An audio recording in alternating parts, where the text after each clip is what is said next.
से। ये देश चलेगा केवल और केवल संविधान से। और निष्पक्षता के पथ पर चल रहा है और यहाँ तक पहुँचने के लिए हमने अपने सारे कुरीतियों को सुधारा है। हमने एक आदर्श देश बनाने के लिए दहेज, जातिवाद, छुआछूत, बाल विवाह और सती प्रथा जैसे अनगिनत पुरानी परंपराओं को तोड़ा है और उन्हें कानूनी जामा पहनाया है। और आज वक्त आ गया है कि हम अपने मुस्लिम बहन बेटियों को इंसाफ दिलाएं। हमारी सरकार राज्य में कॉमन सिविल कोड लागू करने जा रही है। इस ऑर्डिनेंस के पास होते ही हम अपनी मुस्लिम बहनों को 1937 में बनाई गई रूढ़िवादी परंपरा से निजात दिलाने जा रहे हैं।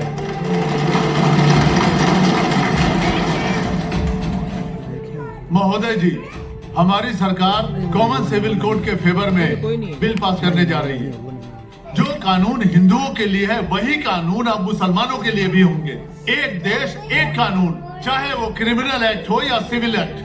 किसी के साथ कोई अन्याय ना हो और किसी तरह का कोई भेदभाव ना हो। जैसा कि हमारा संविधान कहता है, justice for all, equality for all. जनाब, ये हमारे मजहब, शरीयत और कानून के खिलाफ है। इन्हें हमारे मजहब में दखल देने का कोई हक नहीं। जनाब, मुसलमान 4 शादी कर सकता है, हिंदू नहीं कर सकता। शायद इसीलिए मेरे काबिल दोस्त के पेट में दर्द हो रहा है। आपको किसने रोका है शादी करने से? आप भी कीजिए 4 शादियां। बात सिर्फ कैपेसिटी की है, आप भी बढ़ाइए कैपेसिटी, कर लीजिए 4 शादियां। ये देखिए, ऐसी तो सोच है इनकी, 4 शादियां करने को अपनी मर्दानगी समझते हैं। अरे असली मर्दानगी तो एक के साथ शादी करके उसके साथ जिंदगी भर निभाने में है।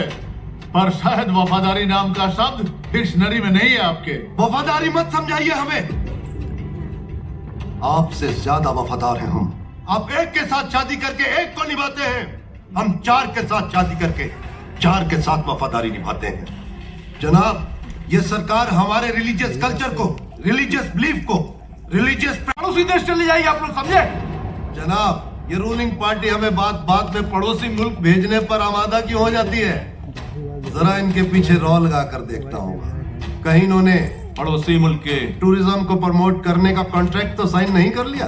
अरे आप तो क्या चीज है, आपकी साथ पुश्ते भी आ जाए ना तो हमें इस मुल्क से जुदा नहीं कर सकते।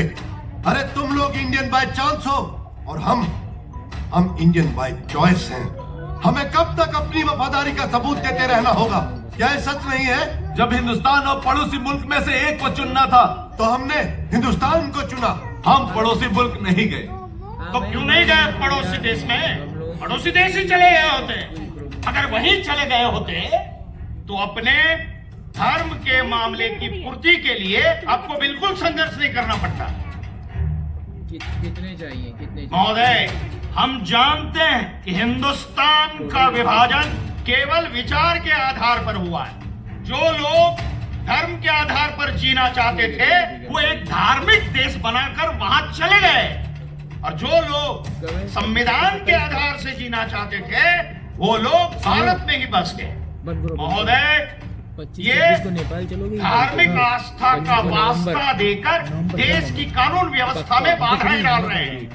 इन्हें फायदा चाहिए हिंदुस्तान का और कायदा चाहिए पड़ोसी देश का। ये नहीं चलेगा, ये बिल्कुल नहीं चलेगा। क्यों नहीं चलेगा? मेरी बात पूरी नहीं हुई है।